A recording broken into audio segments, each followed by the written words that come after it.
Assalamualaikum warahmatullahi wabarakatuh. Perkenalkan, saya Yunita Laraswati dengan NIM 2500361 dari Departemen Pendidikan Luar Biasa, Fakultas Ilmu Pendidikan Universitas Negeri Padang. Pada kesempatan ini, saya akan mempresentasikan artikel tentang kesenjangan akses layanan sosial dan pendidikan bagi anak berkebutuhan khusus STGS ke-10. Latar belakang. Sustainable Development Goals (SDGs) ke-10 bertujuan mengurangi berbagai bentuk kesenjangan yang terjadi dalam masyarakat. Anak berkebutuhan khusus atau ABK merupakan kelompok yang masih rentan mengalami ketidaksetaraan dalam memperoleh layanan pendidikan, kesehatan, dan ekonomi sosial. Di Indonesia terdapat sekitar 1,6 juta ABK usia sekolah. Namun, hanya sekitar 18% yang memperoleh akses pendidikan formal. Rendahnya akses tersebut menunjukkan bahwa hak-hak ABK belum sepenuhnya terpenuhi secara optimal. Kesenjangan yang dialami ABK bukan hanya persoalan individu, tetapi juga berkaitan dengan sistem sosial, kebijakan, dan lingkungan yang belum sepenuhnya inklusif. Pertanyaan mendasar.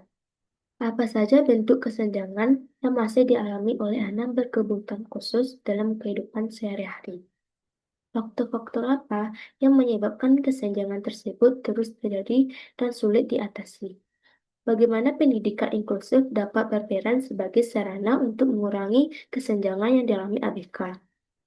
Apa hubungannya antara pemenuhan hak-hak ABK dengan pencapaian tujuan SDGs ke-10 tentang berkurangnya kesenjangan? Tujuan penulis yaitu menganalisis secara konseptual sebagai bentuk kesenjangan akses layanan sosial dan pendidikan yang dialami oleh anak berkebutuhan khusus. Mengidentifikasi faktor-faktor struktural yang menyebabkan terjadinya kesenjangan secara berkelanjutan.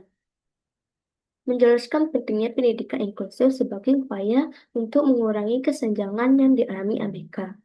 Memberikan rekomendasi kebijakan dan praktik yang dapat mendukung terciptanya masyarakat yang lebih inklusif dan berkeadilan.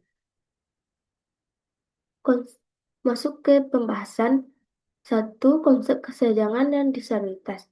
Menurut teori kapabilitas Amartya Sen, kesenjangan tidak hanya berkaitan dengan ekonomi, tetapi juga keterbatasan individu dalam mengembangkan potensi dirinya. Model medis memandang disabilitas sebagai kondisi yang harus diperbaiki pada individu. Model sosial memandang bahwa hambatan utama berasal dari lingkungan yang belum mampu mengakomodasi keberagaman manusia. Model biopsikososial menjelaskan bahwa pengalaman disabilitas merupakan hasil interaksi antara kondisi individu dan faktor lingkungan. Dua, faktor kesenjangan pada ABK. Banyak ABK masih mengalami kesulitan memperoleh pendidikan yang berkualitas dan sesuai kebutuhan. Sarana dan prasarana pendidikan aksesibel masih terbatas di berbagai daerah. Kurikulum dan metode pembelajaran seringkali belum mampu mengakomodasi keberagaman peserta didik. Masih terdapat sikap negatif atau kurangnya pemahaman terhadap kebutuhan ABK di lingkungan sekolah. Kurangnya guru yang memiliki kompetensi dalam pendidikan inklusif menjadi hambatan dalam memberikan layanan pendidikan yang optimal. Tiga, bentuk kesenjangan pada bidang kesehatan, ekonomi, dan sosial. Kesehatan, akses layanan kesehatan khusus bagi ABK masih belum merata. Kurangnya tenaga kesehatan yang memiliki kompetensi dalam menangani kebutuhan khusus. Ekonomi. Keluarga ABK sering menghadapi beban biaya tambahan seperti terapi, alat bantu, dan layanan pendukung lainnya. Disabilitas dan kemiskinan memiliki hubungan yang saling mempengaruhi. Sosial dan psikologis. Stigma dan diskriminasi masih sering dialami oleh ABK. Kurangnya penerimaan sosial menyebabkan rendahnya partisipasi ABK dalam kehidupan masyarakat. 4. Faktor struktural penyebab kesenjangan. Implementasi kebijakan mengenai pendidikan inklusif dan perlindungan penyandang disabilitas belum berjalan secara optimal.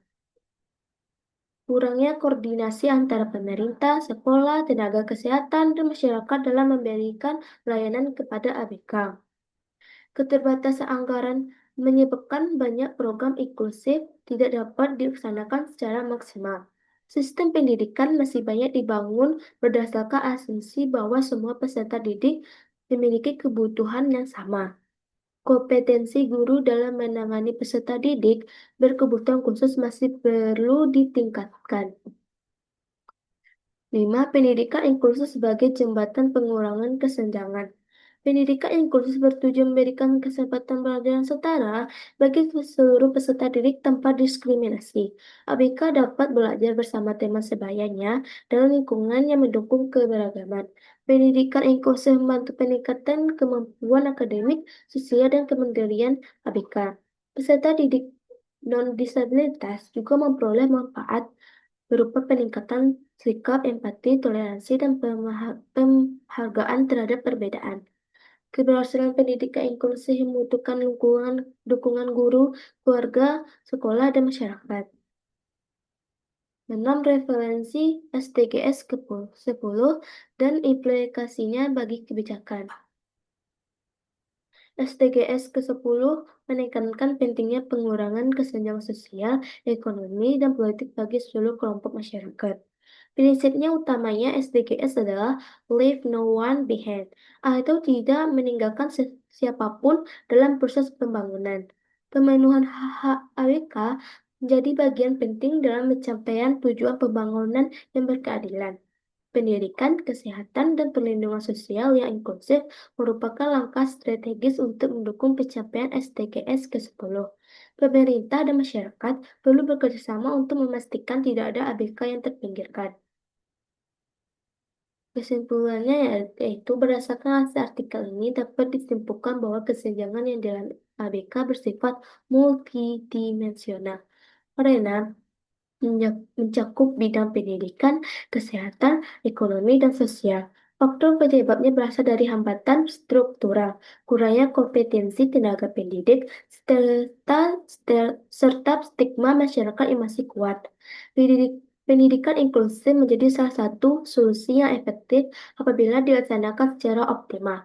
Oleh karena itu, pemenuhan hak-hak ABK harus menjadi bagian penting dalam pembangunan yang berkeadilan. Saran dan rekomendasi, yaitu pemerintah perlu membangunkan sistem data ABK yang lebih akurat dan komprehensif untuk mendukung penyusunan kebijakan. Perlu adanya peningkatan anggaran bagi program pendidikan, kesehatan, dan perlindungan sosial yang mendukung inklusif. Perguruan tinggi dan lembaga pendidikan perlu memperkuat pendidikan inklusif dalam program pelatihan guru. Program edukasi dan kampanye publik perlu diperluas untuk mengurangi stigma terhadap penyandang disabilitas. Koordinasi lintas sektor perlu diperkuat agar pelayanan bagi ABK dapat dilakukan secara lebih aktif dan berkelanjutan. Mahasiswa pendidikan luar biasa diharapkan berperan sebagai agen perubahan dalam memperjuangkan hak-hak ABK. Sekian presentasi dari saya. Saya ucapkan terima kasih. Assalamualaikum